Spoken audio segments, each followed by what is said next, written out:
La literatura argentina nació de la mano de la política en el siglo XIX.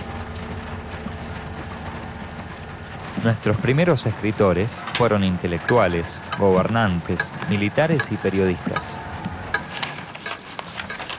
Sus libros quedaron como el relato de una época, una pintura del pasado que nos permite pensar y conocer nuestra historia. Me propongo encerrar las primeras páginas de nuestra literatura en historietas. Dibujar aquellos relatos fundacionales que fueron ensayo, ficción y novela. Un pasado que quedó para siempre impreso en Argentina.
Los caminos se anegaron, los pantanos se pusieron a nado.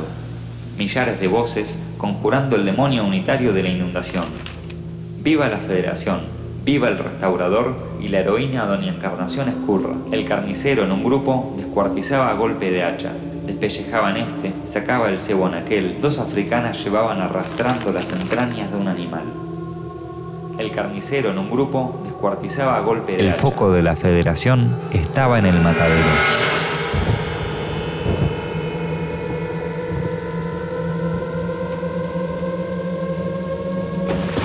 El foco de la Federación estaba en el matadero. La fuerza con que Esteban Echeverría describe el matadero me llevó a querer volcar este breve relato en una historieta. Pero al leerlo, algo me perturba. Detrás de esas descripciones hay algo más, como una suerte de denuncia política. Cuando lo escribió, a fines de la década de 1830, Buenos Aires estaba gobernada por Juan Manuel de Rosas, a quien Echeverría nombra en el texto. Necesito desentrañar parte de esta historia. Para eso recurro a mi amigo Diego Valenzuela. Él es periodista e historiador. Seguro me va a poder ayudar a entender el contexto y las motivaciones del autor para escribir este magnífico cuento.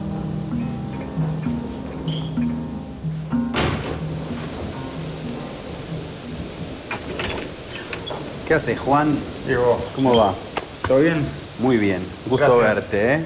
Gracias por pasar a visitarme. No, un placer. Así que dejá las cosas ahí, A ver. en la silla. Vamos para allá. ¿Cómo no? Síganme los buenos. ¿En qué texto estás trabajando? Y enganché el matadero ahora. Epa, El Matadero, el primer cuento de la literatura argentina. Sí, ¿sabes? Me llamó la atención que tiene como un gran tinte irónico, ¿no? Como calculo que cuando se publicó debe haber generado un revuelo bastante grande. Sí, lo paradójico es que no se publica en Vida de Echeverría. Pero ¿querés algo de tomar, querés? Dale, gaseosa, agua. Dale. No, te decía Sí. que Echeverría muere en el 51. Lo escribe a fines de los 30. Si lo hubiera publicado en ese momento, quizá lo hubieran matado. Recién se conoce Mucho después. en el 71. 20 años 20 después de que murió Echeverría. Lo publicó un amigo de él. Sí.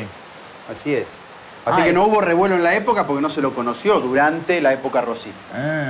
Gracias, ¿eh? Claro, pasó un trecho largo. Pasó un tiempo. Y lo interesante es la denuncia, porque la literatura en la época es literatura y es política a la vez. Eso, ¿sabes qué? Claro, porque yo cuando lo leí sentí como que en el fondo tiene todo un gran contexto como de metáfora, de denuncia, algo. Totalmente. Pero no sé a qué. Una metáfora contra el gobierno de Rosas. Utilizando al matadero, los matarifes, que son los bárbaros, frente a la civilización, que vendría a ser este unitario, al que tildan de unitario, y que termina mal.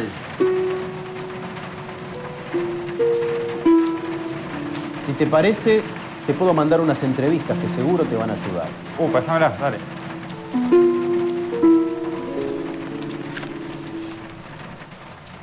Bueno, una obsesión de la dirigencia porteña a partir de la Revolución de Mayo de 1810 fue cómo reconstruir un orden. Es decir, toda la sociedad porteña estaba convulsionada políticamente en la década de 1810, en la década de 1820, en la década de 1830. Cuando Rosas llegó al poder, intentó terminar con eso, intentó crear un orden nuevo, prohibiendo la disidencia. Es decir, haciendo que hubiera una unanimidad política, una sola fe política, que era el federalismo. Ahora, Rosas quería conseguir un orden y una unanimidad, ¿y cómo hacía para hacerlo? A través de una vigilancia muy estricta, tanto de parte de la policía o del ejército en la ciudad, como también estableciendo lazos fluidos con los que podían ser sus adherentes.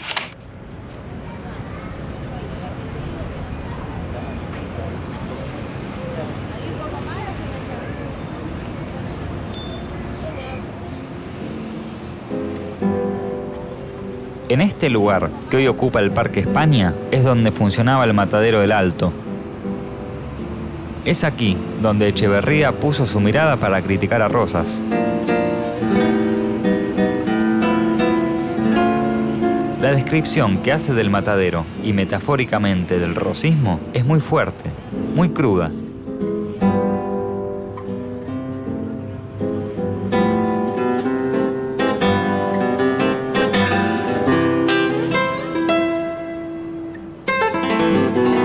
Vine en busca de inspiración, pero solo veo niños jugando. Nada más opuesto a la sangre que corre por las páginas del matadero. Rosas no solo deseaba que no hubiera oposición a su gobierno en la provincia de Buenos Aires, sino que además los ciudadanos porteños debían expresar a toda hora y todos los días su adhesión fervorosa al régimen de Rosas. Es por ello que se impuso el uso obligatorio del cintillo punzó, es por ello que se prohibió la barba en forma de U. El terror, de algún modo, es simplemente una intensificación de aquello que ya se vivía en Buenos Aires desde 1835 en adelante. Apareció un grupo llamado La Mazorca, que era una suerte de grupo parapolicial, que fue utilizado por Rosas para atacar, presionar, atemorizar a sus enemigos, y eso incluía desde saqueos de su domicilio, golpizas, secuestros temporarios, hasta directamente asesinatos, que no fue algo que ocurrió a lo largo de todo el periodo rosista, sino en un momento muy particular, que es cuando se dio la gran crisis de ese régimen. En 1839 él debió enfrentar una insurrección en el sur de la provincia de Buenos Aires, debió enfrentar la invasión del ejército unitario comandado por Lavalle y debió enfrentar un bloqueo francés. La violencia del régimen rosista también estaba en el discurso, es decir, todos los documentos, los serenos que iban por la calle gritando a la hora, tenían que decir siempre, viva la Santa Federación, mueran los salvajes inmundos unitarios, es decir, el unitario estaba completamente demonizado. Y ese punto fue lo que más criticaron todos los opositores al régimen. Otra cosa que le criticaban los opositores a Rosas, además de este aspecto totalitario, era su filiación con lo popular. Este aspecto que había igualitarista en el federalismo molestaba mucho a los opositores a Rosas, que eran personajes de la élite.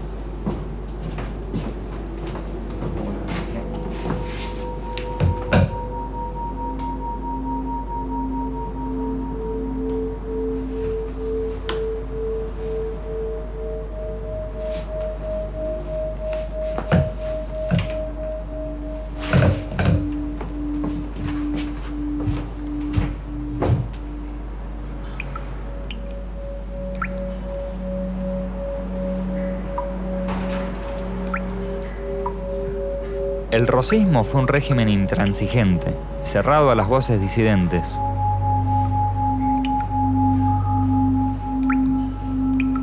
Ahora puedo comprender mejor a aquellos que, como Echeverría, tuvieron que huir hacia otras latitudes para protegerse de la amenaza federal.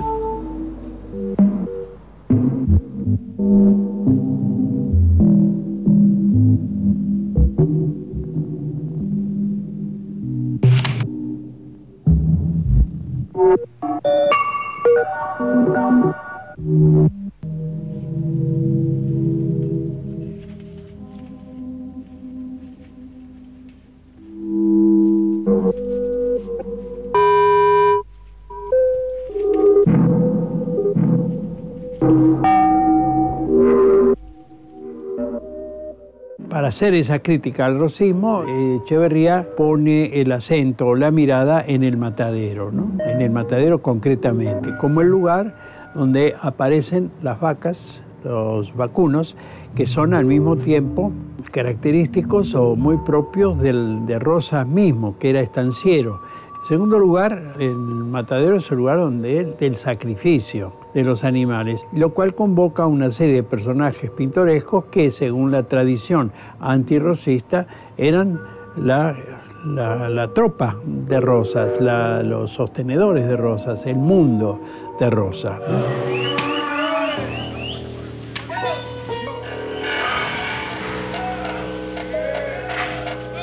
Entró a nado al matadero del Alto una tropa de 50 novillos gordos.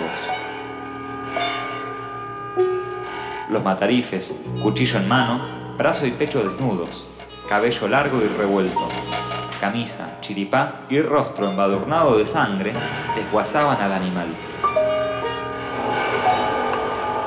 Ahí en ese aquelarre, ¿no?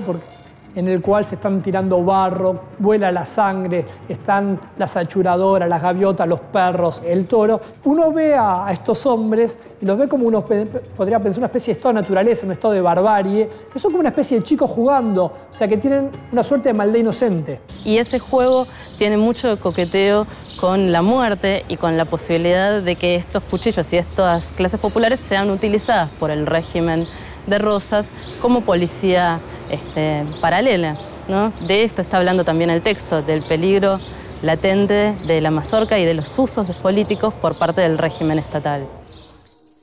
Hay una escena que es muy terrible, que probablemente sea la más terrible del cuento, que es la muerte del chico cuando el toro se escapa, que un lazo se suelta y lo degüella. Y que todos siguen como si no hubiera pasado nada. Uno ahí lo que puede pensar es esta idea de que hay un acostumbramiento a la muerte. De todas maneras, esto es algo que yo creo que Echeverría lo pone exprofeso porque es como una especie de... Bueno, a partir de acá empieza otro relato, que es el relato de la muerte. Alguien que es insensible frente a la muerte de un chico, digamos, de ahí en más que se puede esperar. El espíritu romántico de Echeverría lo inclina a representar personajes populares con sus voces y expresiones vulgares. Al mismo tiempo, el desprecio hacia ese universo que sostiene al tirano se hace evidente en cada ironía. Matasiete, el jefe de los matarifes, encarna la suma del poder público, decidiendo sobre la vida y la muerte. En la metáfora, Echeverría pone en Matasiete todas las atribuciones de Rosas. La figura de Matasiete, que es aquel que aparece como el que va a poner límite a esa violencia, en algo que, por una parte, parece tener eficacia, en otro sentido parece que siempre eso se le va a ir de las manos, siempre se va a desbordar. Ese es un texto donde todo el tiempo todo se está desbordando. Ya desde el episodio del toro, el toro que se suelta, que produce la muerte de un niño, que se larga a correr, en ese momento el cuento plantea su dilema. ¿Van a poder contener al toro o no? La animalización de lo popular es una marca continua en el cuento.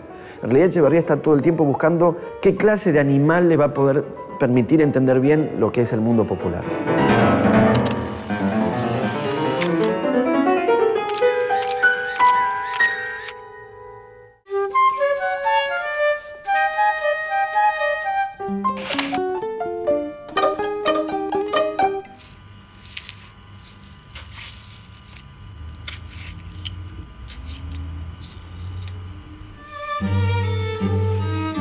Me fui del matadero con muchísimas imágenes útiles para mi trabajo. La historieta está bastante avanzada. Pienso en Echeverría. ¿Qué situaciones lo habrán llevado a usar el matadero como metáfora para hablar del rosismo? Me pregunto si lo que esconde en su obra es la visión de un unitario a ultranza o de alguien que, por el solo hecho de disentir con el régimen rosista, fue perseguido hasta el exilio. Echeverría, digamos, era un intelectual, un poeta. Su pensamiento era político y si al principio, cuando Rosas entra en escena, su posición no es tan radical respecto del rosismo, poco a poco va evolucionando hasta convertirse en un opositor tan radical como que después de escribir El Matadero, poco tiempo después, tiene que emigrar o emigra.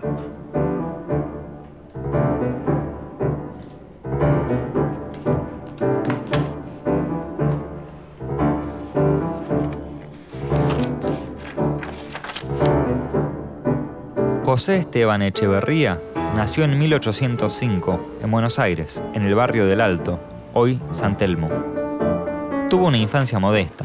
Atraído por los libros desde joven, se anotó en la universidad, pero solo cursó 2 años. Mientras trabajaba como empleado en una empresa de comercio exterior, fue enviado a París, de donde volvió impactado por el romanticismo. De vuelta en el puerto de Buenos Aires, se definió como literato. Tenía 25 años. Ya en la ciudad, se unió a un grupo de jóvenes intelectuales con los que se reunía en la librería de Marcos Sastre. Allí, en 1837, Echeverría, Sastre, Juan María Gutiérrez, José Mármol y Juan Bautista Alberdi fundaron el Salón Literario. Más tarde, se la conoció como la generación del 37.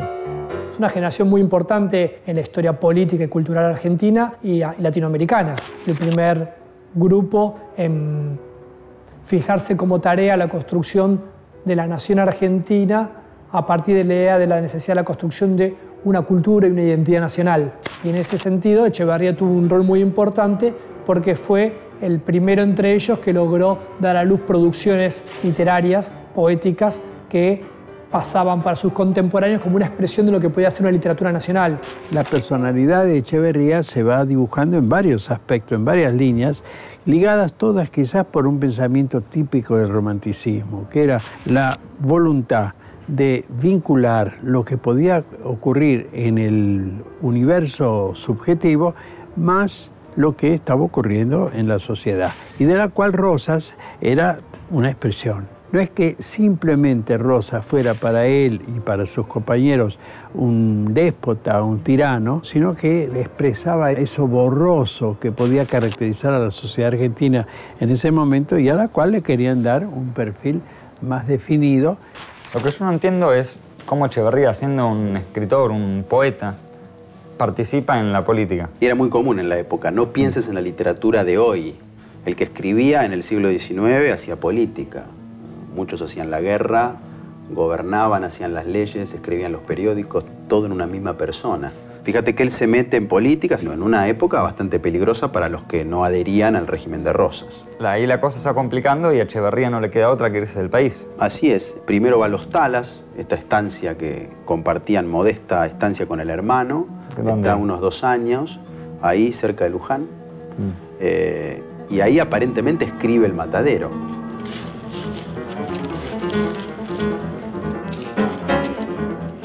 Y ahí está huyendo ya, entre el régimen rosista que se puso duro, el bloqueo francés y especialmente el fracaso de la expedición de Lavalle.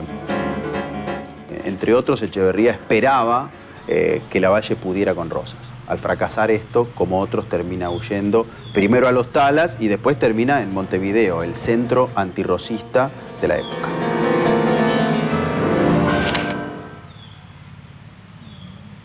Ahí viene un unitario, dice uno de los matarifes, y cree reconocerlo por el aspecto. Lleva la patilla en forma de U, no trae divisa en el frac, ni luto en el sombrero, la mazorca con él. El narrador prácticamente nunca a ese joven lo llama joven unitario, nunca lo llama unitario. Los que lo llaman unitario son los gauchos o los matarifes. Lo ven inmediatamente como alguien diferente socialmente a ellos por el tipo de barba que usa, la barba de Nu, ¿no? La U de unitario, uno podría pensar. Y ellos apenas lo ven dicen, ahí viene un unitario. Como haciendo una rápida asociación entre diferencia social y diferencia política.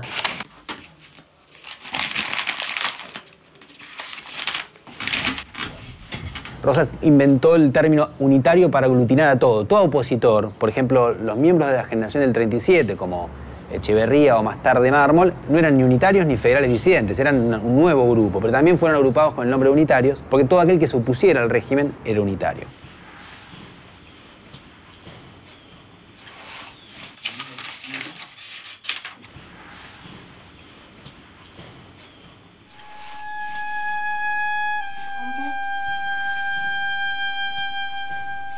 Al igual que Echeverría, el hombre al que llaman unitario no es más que un joven de gallarda y bien apuesta persona, como él lo describe, que, al verse asediado y perseguido por la barbarie rosista, sufre y desespera.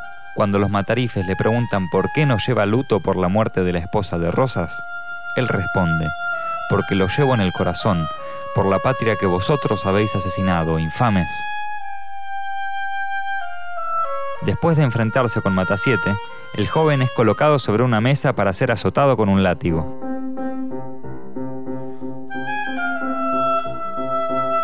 La muerte del unitario y la idea con que concluye, Matasiete dice, finalmente no queríamos otra cosa que divertirnos con él.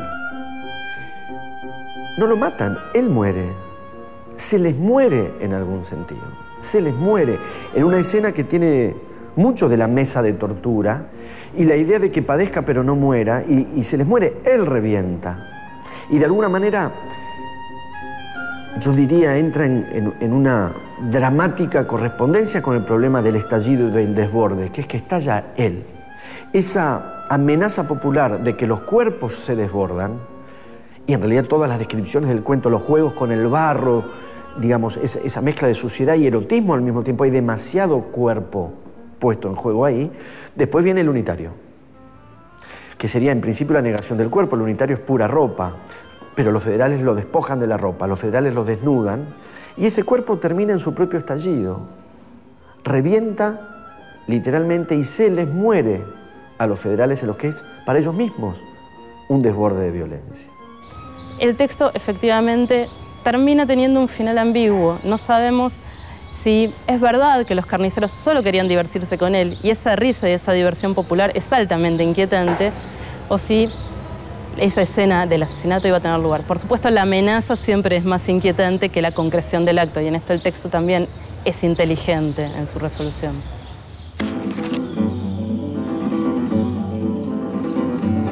Torturado, muere de rabia. El joven es un héroe romántico que desborda por la amenaza rosista. En 1841, enfermo de cuerpo y de espíritu, Echeverría se instaló en Montevideo. Solo, en la pobreza, murió en 1851. Tenía 45 años. No lo mataron, murió, seguramente lleno de rabia y de tristeza, como el presunto unitario. El matadero fue editado 20 años más tarde, en 1871. Su amigo, Juan María Gutiérrez, fue quien rescató el texto que consagró a Echeverría como uno de los fundadores de la literatura argentina.